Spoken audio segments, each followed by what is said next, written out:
That rule is one of the first pillars I believe every entrepreneur should adopt. And that is make growth your number one thing. My other friend, Sri Kumar Rao, who's one of the top MBA professors in the world, said, you know what the problem is with American business schools? They teach you that your business is about your business. And Rao says that simply isn't true. The only thing that your life is about is growth. Your soul is here to grow. If your business fails, it doesn't matter. Did you grow? If your business becomes $1 billion, it doesn't matter. Did you grow? The only thing that matters is that growth. Growth has to be your number one goal. And when you embrace that, a couple of interesting things happen. Firstly, you will actively go out and seek Satori moments through reading, through classes, through meditation. That was what I was doing when I learned my Tex-Mex style of meditation. That was what I was doing when I attended seminars by Harv Eker and Esther Hicks, right? I was seeking Satori. That's a really important role. I made growth number one, and I grew out of my pain. So that's the first thing. Make growth your number one thing. And if you as an entrepreneur do that, the money will come. As you grow, everything around your life grows. Your relationship with your kids, the money, your business, everything grows. But you need a second rule. Because remember, there might still be pain. As much as you're growing, there might still be things you're unconscious of, and life might come and hit you. Now, the second rule is this: embrace pain. Kensho moments are not bad. What if all pain is nothing more than a soul simply moving us in the right direction? And sometimes to move you in the right direction, someone has to smack you at the back of your head. And what if pain is nothing more than that? So what I mean by embrace pain is to remember this. The Afghan poet Rumi said, "O ye who cannot take a good rub, how will you ever become a polished gem?"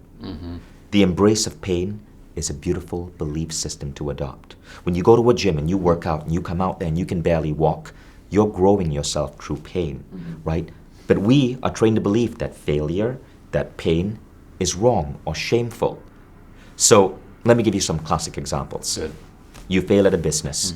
You feel like a failure.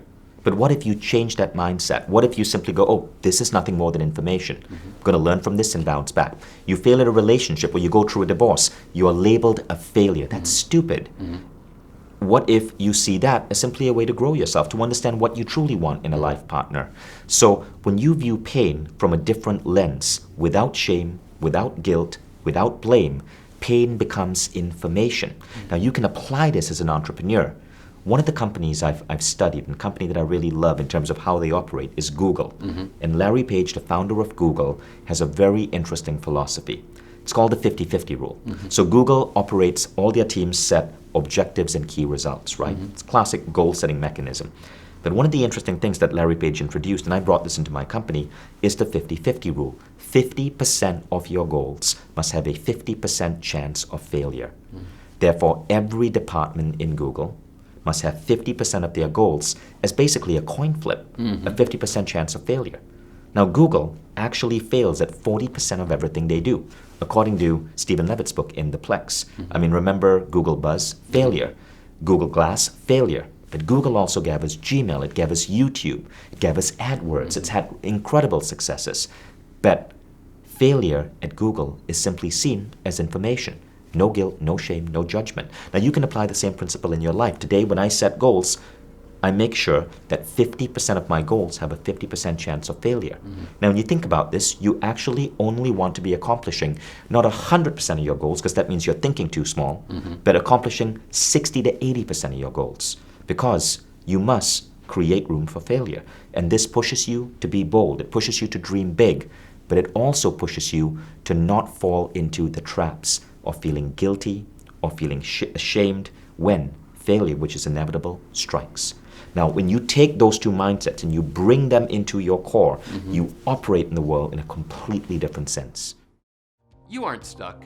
There is something you can do to claim the life you want. Wealth breakthroughs can change everything. Yours is waiting. For the first time ever, Mastering Wealth is about to go from hard to easy with Wealth Breakthroughs.